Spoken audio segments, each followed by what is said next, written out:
আসসালামু আলাইকুম everyone, welcome back to my channel Orisha Pakshala. হাজির হয়ে গেলাম সকাল কিংবা বিকালের জন্য খুবই মজার হেলদি একটা নাস্তার রেসিপি নিয়ে।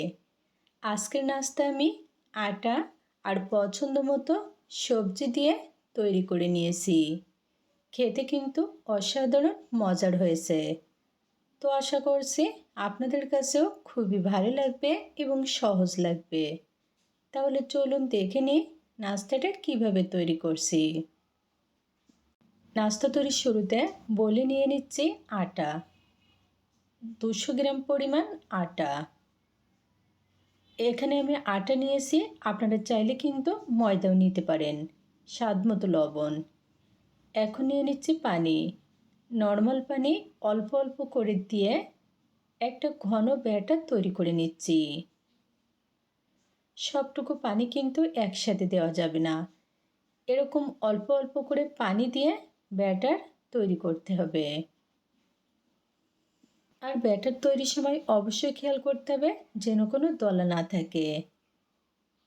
এই পর্যায়ে নিয়ে নিচ্ছি 1 টেবিল চামচ গাজর কুচি, 1 টেবিল চামচ ধনিয়া পাতা কুচি। আজকের নাস্তাটা কিন্তু খুবই হেলদি একটা নাস্তার রেসিপি, বিশেষ করে সকালের জলখাবারের জন্য। ব্যাটার অনেকটা ঘন মনে হচ্ছে, এর জন্য আবারও 1 টেবিল চামচ পানি অ্যাড করে দিলাম। দেখুন এবারের ঘনত্বটা কেমন হয়েছে, এরকম কিন্তু পাতলা হবে। তো ফাইনালি ব্যাটার রেডি। এখন চুলায় প্যান দিয়ে প্যানে 1 টেবিল চামচ সাদা তেল দিয়ে দিলাম। তেলের ভিতরে নিয়ে নিচ্ছি অল্প একটু রসুন কুচি, অল্প একটু আদা কুচি। জাস্ট 1 মিনিট লো আঁচে ভেজে নিচ্ছি যেন কাঁচা গন্ধটা চলে যায়। এখন নিয়ে নিচ্ছে হাফ টেবিল চামচ আস্ত জিরা আর হাফ টেবিল চামচ সরিষা। সরিষা আর জিরা এভাবে একটু ভেজে নিলে কিন্তু নাস্তাটা অনেক বেশি টেস্টি হবে। আর পরিমাণ মতো পেঁয়াজ কুচি। দেখুন অনেকটা কিন্তু ভাজা ভাজা হয়ে গেছে। এখন এর ভিতরে নিয়ে নিচ্ছে আলু, 2টা মিডিয়াম সাইজের সিদ্ধ আলু।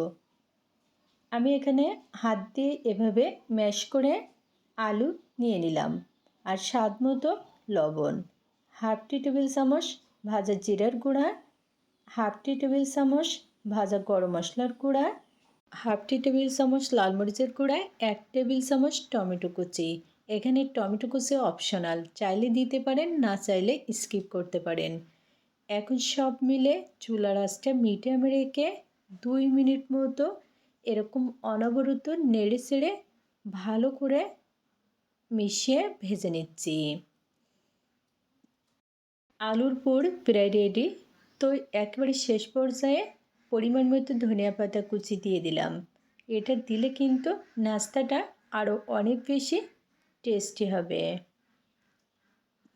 আলুর পুর কিন্তু ফাইনালি রেডি। তো একেবারে শেষ পর্যায়ে দিয়ে দিলাম পরিমাণ মতো কাঁচামরিচ কুচি। এই পর্যায়ে কাঁচামরিচ কুচি দিলে কিন্তু কাঁচামরিচের দারুণ একটা ফ্লেভার বের হবে। এখন চুলায় প্যান দিয়ে প্যানে অল্প একটু তেল দিয়ে টিস্যু পেপারের সাহায্যে খুবই ভালো করে মুছে নিচ্ছি। দিয়ে দিচ্ছি ব্যাটার, 1 চামচ ব্যাটার। এখন চামচের সাহায্যে এরকম চারিদিকে মেলে নিচ্ছি। চুলার আঁচটা লোতে রেখে 2 মিনিট মতো ওয়েট করব। দেখুন 2 মিনিট মতো পরে উপরটা শুকিয়ে গেছে। এখন উল্টে নিলাম। 2 থেকে 3 বার উল্টে পাল্টে ভেজে নিতে হবে যেন কাঁচা না থাকে। দেখুন ভাজা হয়ে গেছে। এখন পুর দিয়ে দিচ্ছি মাছ বরাবর। অবশ্যই এই পুরটা কিন্তু পরিমাণ মতো দিতে হবে।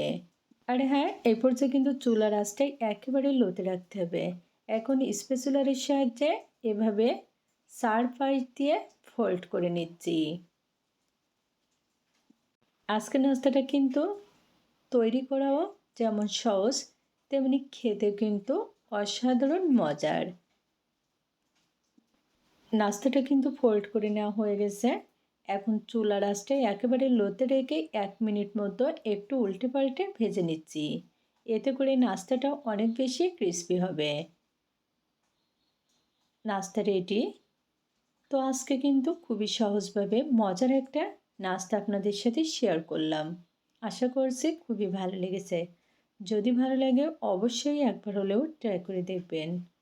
আবারও দেখা হবে নতুন কোনো রেসিপি নিয়ে। সবাই ভালো থাকবেন, সুস্থ থাকবেন। আল্লাহ হাফেজ।